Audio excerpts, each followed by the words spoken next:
That's all I have to say about that. I'm gonna, well, no, I'm not even gonna It was not entertain even a word. Yeah, it. No, I don't have time. I don't have time for that. that's right. We don't.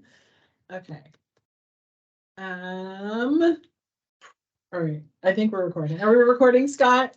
Looks like it. Okay, cool. I'll be cutting this part out. Wait, let me put mine out, because like, now I'm like, I didn't bring my other notebook.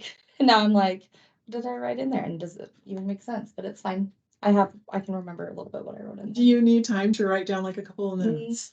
No. Educator, student relationships. Yeah. So that's what we're going to be talking about today, educator-student relationships, which I think is very interesting because the more I thought about it, the more I thought how you can get entwined into a negative or positive relationship with students. And I don't know how you balance it. So hopefully we have some good tips here today on how we do balance it, because it's definitely something that we're going to run into. So Whitney, I'm going to start with you. Okay. You have a lot of students. A lot of students. You have a good handful of educators as well. So how, or what are your thoughts behind the educator-student relationship? One of the things that we try to do is keep it like 90% professional, 10% personal. I think if we get too personal with our students, they have different expectations of us, like we're their friend versus their educator. And so I think it's really important. Yes, sometimes we do need to know what's going on in their personal lives, so that we can help them navigate through their journey of in school, but we don't need to know every single detail every single day. And so there's that fine balancing act of still being there to support our students, but really be there to help them for school. We can't fix their personal lives, but we can make the time that they have with us, their escape from their personal lives, and refocusing them on why they actually decided to become a cosmetologist. One of the things that we try to do when we're in a conversation that starts to turn too personal, let's say they have so much going on in their personal life that they can't even focus on school right now. So we try to redirect it on, what do they enjoy in school right now? Like, what are the 2 skills that they've mastered? How are their numbers looking? And by getting them to talk about that, it turns the conversation and refocuses it about school. And I feel like it's easier to stay on track and not cross over that too personal line. I know that you were saying like 90%, 10%, which is, how did you come up with a number, 10%? And how do you? It's That's too tough of a question. No.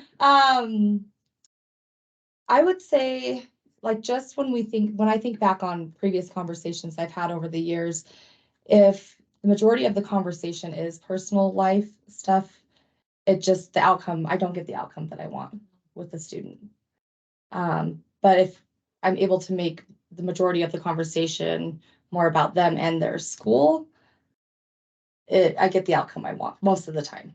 Still there's a few times that doesn't always steer that way, but if you keep it like that, I feel like it happens more often than not. And I think asking questions to the students, versus like telling them, what they need to do in school. Let's say they have a complaint about not wanting to be in the program, or not thinking that this is a good fit for them. Once you turn it around with questions, then they start answering it, and then they realize that it is a good fit. It is what they want to do. So I still have more questions about this the 90-10. Maybe it's the 90-10. However, I think I'll keep those questions maybe towards the end to kind of get some fill-in from everyone else. Do you have any other ideas about, or any other thoughts you want to throw out there about keeping that educator-student relationship? Also, when we're out on the salon floor with our students, we have a hair, skin, and nails rule where that's all they can talk about out there. And we don't take breaks with our students. That should be their time to talk about personal stuff that they do outside of school. And if a student, wants to tell us a funny story or, just, I'm trying to think of an example. They did something over the weekend that we wouldn't be proud of. So I always, before Ms. Chadwick, do you want to hear what we did this weekend? You're never going to guess. Hair, skin, or nails related? And they're like, nope. You just share that with your friends then.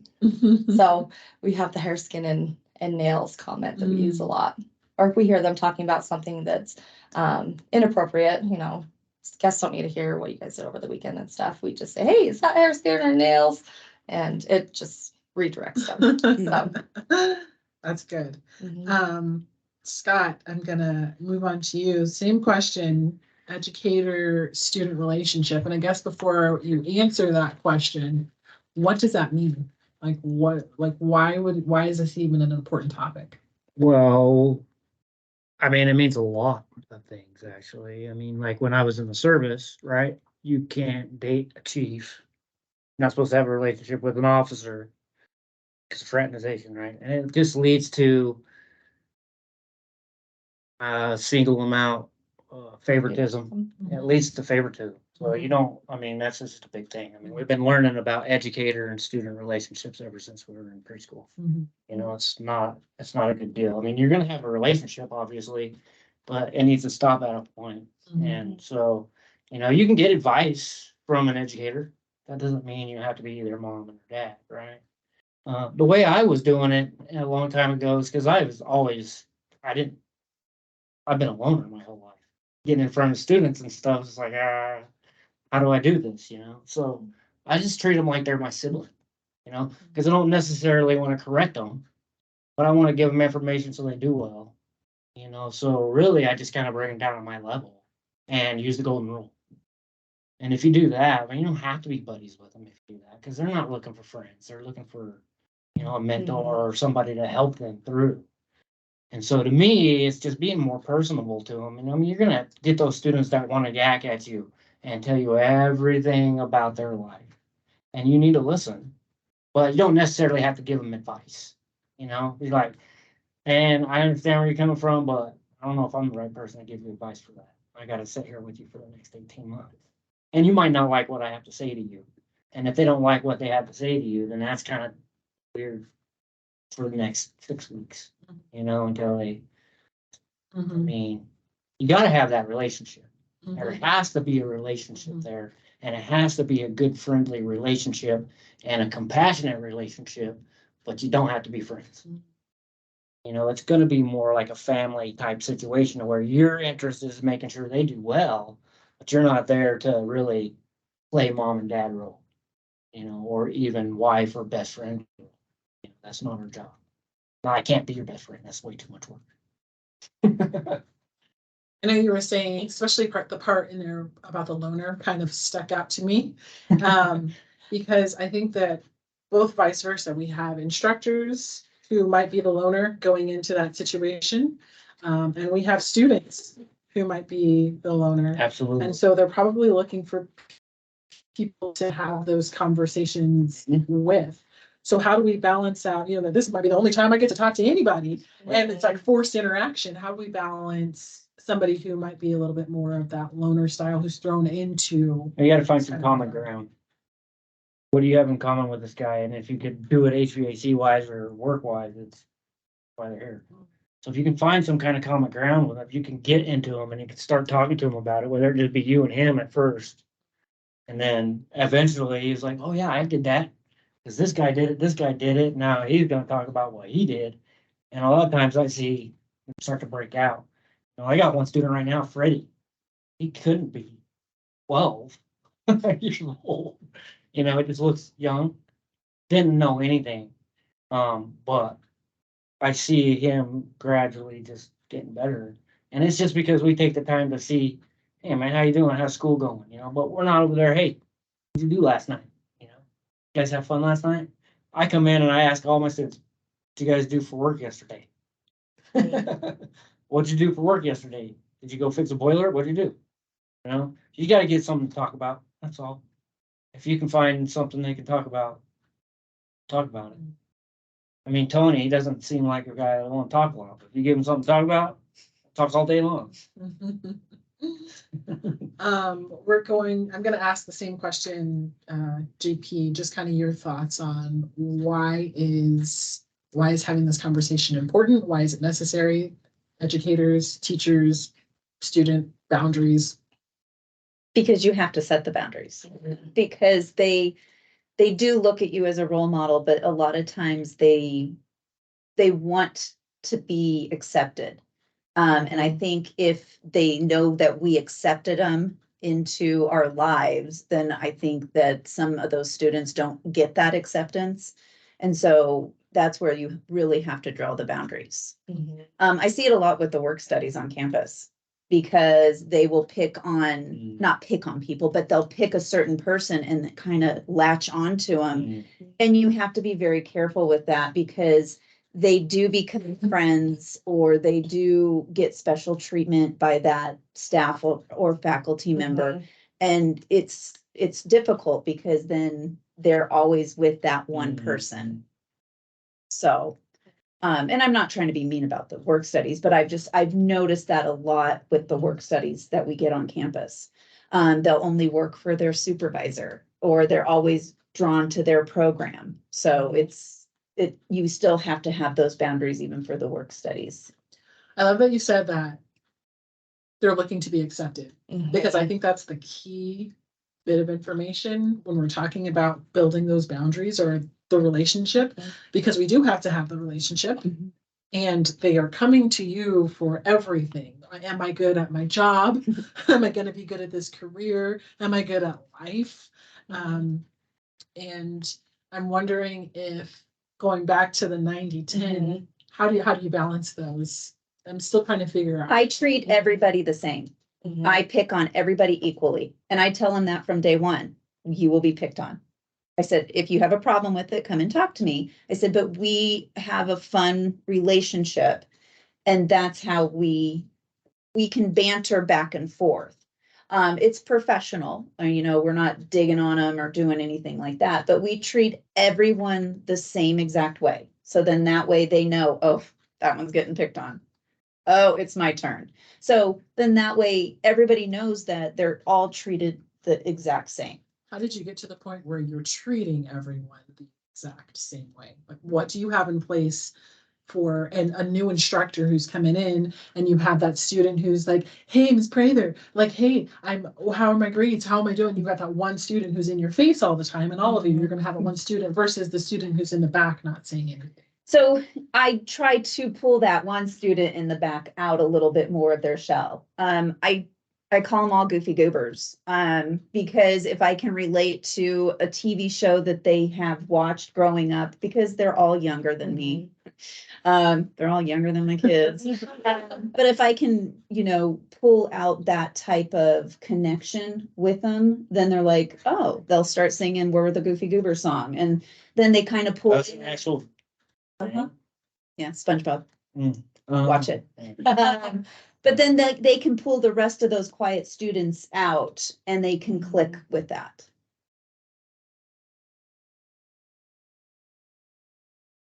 Have any of you had any experiences in which, like, you had to learn from, where you thought you were giving, or you had those boundaries in place, and then you realized maybe my educator instructor boundaries aren't as good as they need to be? Anyone care to share a story? I can start. I had a student that found out that I was a bowler. And so she knew a common bowler. And so she actually came over and complained to the DOE that I talked about her. I'm like, okay, first of all, yeah, we bowl, but I don't know this person. And so she threw such a fit saying that I was talking about her outside of work, that we had to pull her inside and tell her, no, we do not talk about our students outside of this. I mean, it was bad where she was kind of following me around outside of work, because she knew I was talking about her.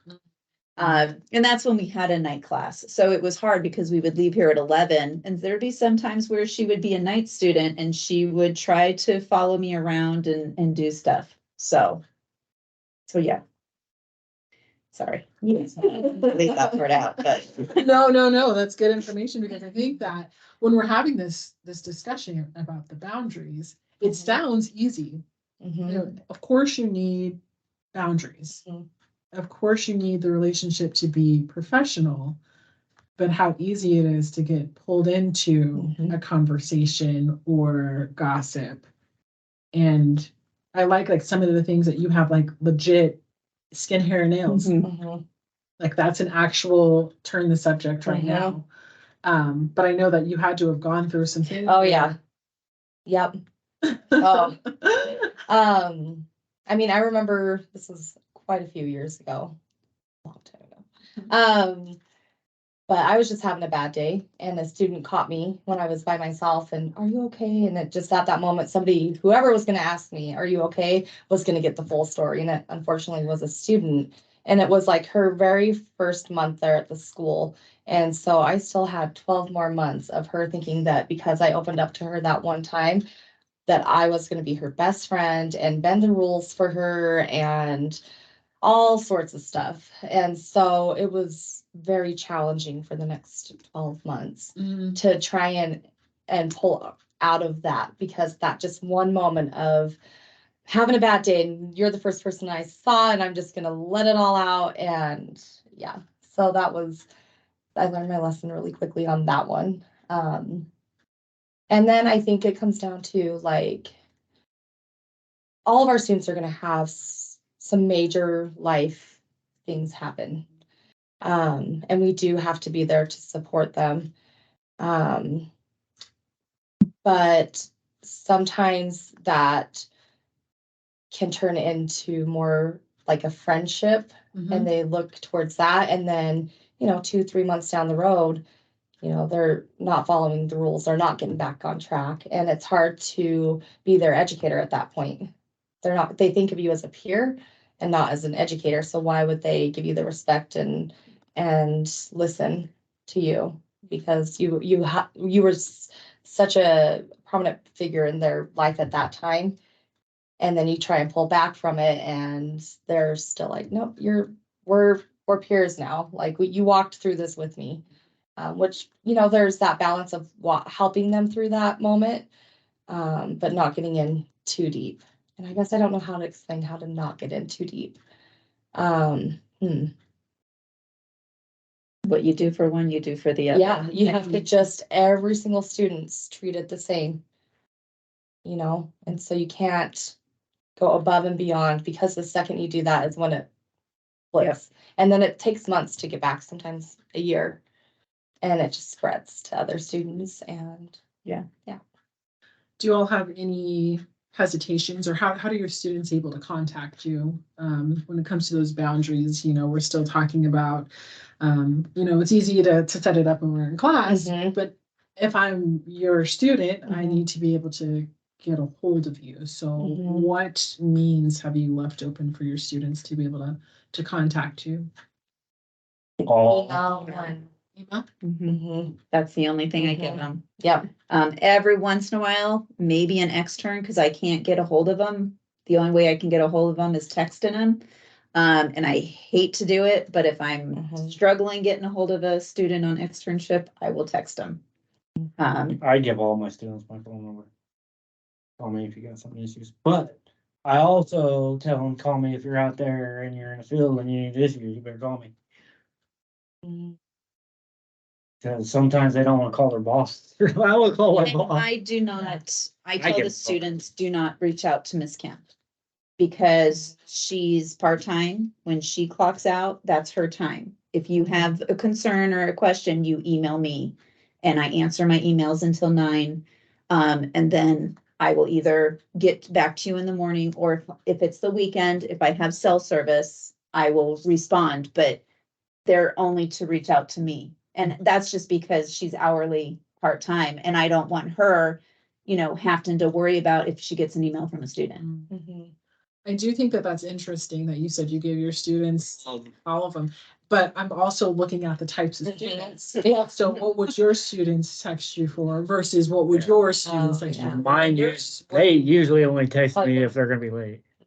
That's it. But they can email. But they could email. But my guys, they're out in the field. They don't have email very well. So. Phone, they have email. Good luck with that. So, Yeah, I could only Not yet, imagine anyway. the We gotta different. teach them how to use a I computer mean, it first. would range from somebody looked at them, another student looked at them, funny. different, yeah, funny, You see, to I'm an not- educator's picking on them, to they need help with the formula. There would be a lot. Yeah. There would be. Mhm. I'm not getting any of that. So, But your students are also That- working in the field, Yeah. so that's a So I different think it's- situation. Ours, especially with Cosmo, they Yeah. can't. Mm-mm. So there's yeah, no, different, it's different for sure. Yeah.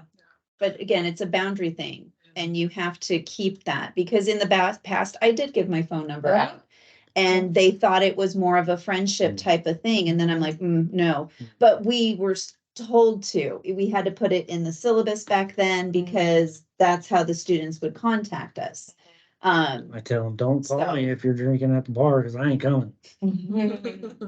Plain and simple. Oh. If you're calling me for something other than school, then don't Right, call. and so you still do have boundaries. though, Yes, even though you've absolutely. Given those out, Mhm. it's, hey, it's for this reason only, don't contact me. Unless your life's in danger, don't call me unless it's at work or school. Yeah. But if your life's in danger, I'll come help you. Mm. But other than that, don't call me Um, and text me if you can. And text me Mhm. preferably. JP, did you have anything additional that you wanted to add about educator boundaries? I think I just kind of started off with a question. Didn't No. know if you had anything else. My biggest concern for new hires, for Mhm. new teachers, is that feeling of trying to balance Mhm. being great at what they do, trying to field all of the nonsense that's coming in, Mhm. and actually having boundaries while doing all this, because I know that there's going to be the blurring of lines. Well, did you listen to them? Did you ask questions? Did you do this? Did you do this to help them get to the end goal? So I guess my question, maybe last question, is if you were to go back and do it again and just give yourself as a new instructor, rewind, instructor, brand new, set those boundaries. What advice would you give a new instructor from the gate?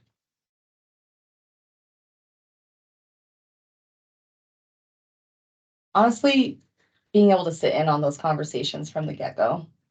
Being Like able it- to sit in on Mhm. conversations. Like for our new instructors, if there's a challenge with a student, we always try to either have myself or one of our other educators that's been there, done that a few times. We always try, we try and make it so it's just that educator, myself and the student, so that they can just observe how to redirect the conversation and how to keep it on track. So I wish that back then I would have been more involved with that piece of it instead of just taking everybody just going upstairs, shutting the door, nobody else learning from it. So if somebody comes and says, "Hey, Miss Chadwick, nobody likes me," Mhm. what would you say? What would I say? Mhm. I said, well, it would depend on the student. I would say, what? Why do you think that? Nobody talks to me. Everybody's making fun of me. Then Nobody I would likes me. I would say, let's pop upstairs real quick. We'll get him in the office and sit down and be like, okay, what's really going on? And because, and it might just be attention. They just might need attention for that split moment. And then I would start off with, how are your numbers looking? What are you loving so far about cosmetology? And then typically it redirects them and everybody loves them at that point. Mhm. In their mind. They Mhm. just sometimes we do have to dive into it though, like why are they having such a challenge with making friends? Are they here to make friends or are they here to go to cosmetology school for themselves? Like that's a conversation I have quite often is you're not paying and going to school to find your next best friend. You're here to start a career. And that's what you need to focus on. That's a good redirect. So for anybody who's watching this, you need to redirect, because you're gonna hear that. Oh, yeah. I would like to pretend that our students don't, Mhm. nobody likes me, Mhm. but strangely enough. Yeah. Being able to redirect it Mhm. and actually, everyone actually loves you. Yes, they're all great. In your own words. Mhm. Is a great way. And I really do like that you said being able to sit on those conversations is actually very, very important. So I'm Mhm. gonna note that down too, because I know I've sat in a lot of conversations where I'm like, oh, that's how it redirects. I'm pretty Mhm. good at redirecting. Mhm. But hearing somebody else say it, which is why I asked you, I put you on the So I spot. know you. That's why I asked you. All right, Scott, I'm about to see you. Same question. Rewind. New instructor boundaries. What advice would you give? Maybe upfront with them, tell them what you expect. Here's my number, don't call me if it's anything else other than school. I mean, if you need somebody to talk to, you can talk to me, but it stops at a certain point. And I'll treat you just like I treat anybody else, and I'll give you the information just like I'll give that guy information, and I don't have to deal with that. I've never had any really real drama, you know? So I don't. I would just tell them, be upfront with them. I mean, just be upfront. Yeah. Tell them I don't want to be your buddy, but I will be your educator. And if you need to talk to somebody, you can talk to me. But don't expect me to be your mom, dad, or your girlfriend, or your boyfriend, or whatever. I'm going to give you. You don't want to give them a whole bunch of detailed information and be like, "Well, man, I don't know." You steer them in a direction and let it go. Because to me, it's almost kind of simple. I disagree. I don't know if it's simple, but it sounds like it's simple for you, and we're going to take that. We are going to take. I think it's just knowing. Mhm. Maybe it is simple, but it is knowing that it is something that you're going to have to put in place. I think it's more fear of not being accepted than anything. 100%. Mm. I do agree with you. So Fear of not being So accepted. if you're not fearful, then Yeah. it should be pretty simple. I agree. And being accepted is something that, we should be working on with our students, and our instructors anyway. How do you want to be accepted? how do you get that feeling of acceptance from your students so that they Mhm. want, this is the place I want to be, this is the place I want to go. And so I do think acceptance is important. All right, JP. And I think acceptance is hard because as a new instructor, they Mhm. want that. Yeah. So they have to be careful with how they present themselves, talk about personal things, but personal things from their career. Yes. Mhm. Try not to go into their actual Yeah. Personal life. personal Yeah, life. Yeah. And I think a lot of instructors go overboard and talk way too much about their personal life, and they are not on the topic of the career that the students are, looking for. That a lot of times what I do, if a conversation starts gearing one way, I'll start talking about work. Then gearing the other way. Like, oh, that's funny. Man, one time I was up on top of a roof. But I also tell them, I've made this mistake before. Right. So Yeah, I can, explain to you how not to do it. Yeah. Mhm. Because I've made those mistakes. Yeah. So, And they'd like to know you made those mistakes Correct. Because then we're human. Yeah. I always tell mine, listen, I'm just like you. I just got more time. Way more time. I was like, and you'll be the same way. It just, you got to give it time. Yeah. Give it your all. As far as relationships go, I mean, we're educators and students. Mhm. JP. Is that the advice you would give yourself before I? Yes. Okay, cool. Just double checking. All right. Current tradition is, hey. I know. Pointing fingers. Current tradition. We're gonna do another one of these. So, what conversation do you think a new instructor or current instructor might benefit? Nonverbal communication. How dare you? I know. Nonverbal communication. All right. That'll be a good one. I had an instructor that had the nice Stinky face. So yes. That's gonna go. I'm excited. Okay. Yeah, me too. All right. Thank you guys for your time. Done. Beat red face. Oh my gosh, it was. You okay? Yeah. How long did it actually take us? Oh my gosh. You know. 38 minutes